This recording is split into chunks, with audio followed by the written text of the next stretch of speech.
Yung pangatlo pong option, yung pong kapag ka nagdesisyon po siya at meron pong tumayo para po questionin at magbobotohan, no?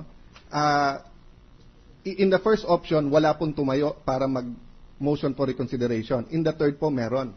Ang nangyari po kahapon, to clarify, hindi po desisyon yon ng presiding officer na walang kumontra kaya naging desisyon ng impeachment body.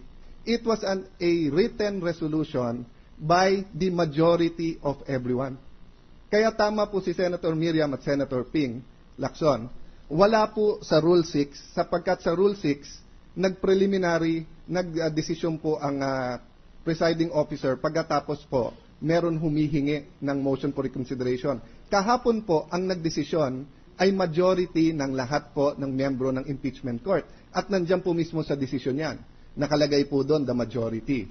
Therefore, tama po si Senator Miriam that it's Section 91 of the rules of the Senate that apply because nakalagay din po in Rule 6, the provisions of the rules of the Senate and the revised rules of court shall apply suppletorily whenever applicable.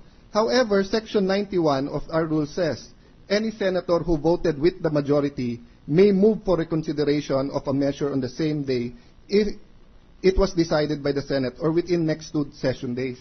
Ang problema po, she did not vote with the majority. Therefore, Mr. President, I just like to make a distinction between the two. Kapag ka ang presiding officer po ang nagdesisyon, pwede po magtayo. But whenever there is such a contentious issue, the presiding officer has taken upon it himself to discuss it with the court. I would like a discussion. Gusto ko malaman ng ating mga kababayan kung bakit kami nagdesisyon na buksan yung bank accounts despite the law and because of the Supreme Court decisions.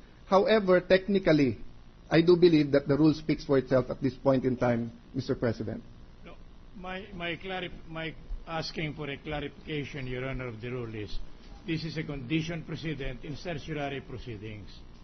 And if no motion for reconsideration is filed, then the petition may be considered defective, and it may not be taken cognizance of the court by the Supreme Court. On the other hand, if it is clear that no motion for reconsideration may be asked by a litigant, Your Honor, or a party to the impeachment case, Your Honor, then we can proceed with the filing of the certiorari, not in connection with the case yesterday, Your Honor, because we feel that that is still pending consideration by this honorable court. Senator Arroyo was asking for the floor, and then Senator Dilan, Mr. President. Senator Arroyo. Mr. President, our rules are kind of ambiguous in impeachment trials because we had no previous experience. In fact, this is the second impeachment case we have had. The Section 6 of our rules on impeachment speaks of a continuing trial, a trial going on, then questions are asked, then objections are raised. So the question is, shall it be admitted or not? The rule says that the chair will make a ruling unless a member of the Senate asks for a formal voting, meaning they divide the House. But what is presented before us is a very serious question of law. It is not evidence that we are taking up here. It is interpretation of a law. Whether foreign bank deposits can be opened and disclosed before us, an impeachment court. Now, it is very serious. The chair said it is serious because we are treading on a gray area, which I share. Because of this, and since we do not have any clear rules on this, I think that the better solution will be for us to hear this, because how will we decide this? Now, I have read all the books which were cited, both pro and con, on this, and really, we have to discuss this very thoroughly. No one can say that he is an expert on this, in the interpretation of the bank secrecy law, and whether it could be opened or not. And because of the policy considerations about whether it will affect, there will be a capital flight, or whether there will be a bank run, and all those sort of things. So, because of that, and there is a vacuum, I submit, in our rules, which I will now read.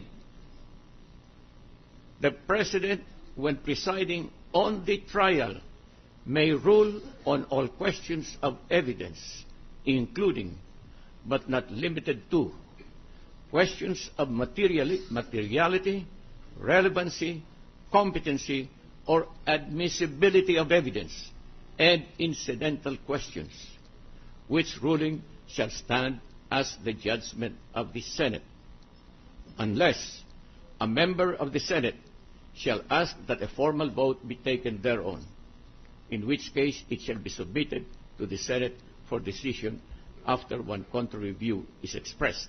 Now, I would imagine, and I submit, that the setting of this particular section is the ongoing trial, where evidence, questions are asked, documents are submitted, and because of that, there's an objection. So the chair is called upon to rule, and a member of the Senate can ask for a formal vote, because it's only a member that can ask for a division of the House. As to questions of law, my respectful submission is that this rule is silent and it does not apply, because it is a question of law. It's a question of interpretation.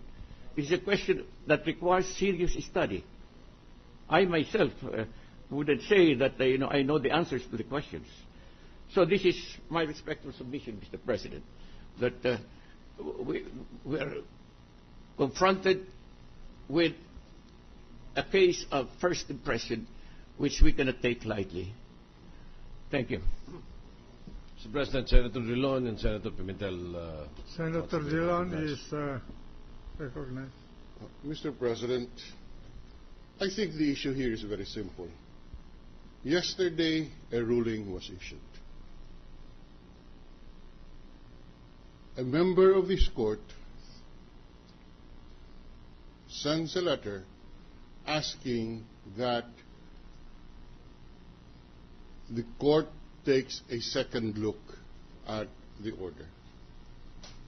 It is a procedural matter which we must dispose of in accordance with the rules. We are of the view that Rule 6 allows a member of this chamber of the court to put the ruling on the floor by an appeal to the floor, which is a parliamentary process. And that motion is voted upon by the members of the court. That is the procedural issue. Nowhere in the rules is a member of the prosecution or the defense allowed to seek a reconsideration of a ruling of the court, unless such reconsideration is favorably endorsed and is in effect adopted by a member of the court. That is the only instance when such motion for reconsideration filed by the parties would be considered by the court. With all due respect to Senator Arroyo, we should not make distinctions about questions of law not being covered by Rule 6. There is no such distinction under Rule 6. All questions, rulings of the chair, can be appealed to the floor. And having said that, I think all the members of the court will attest to the fact that this issue was extensively debated in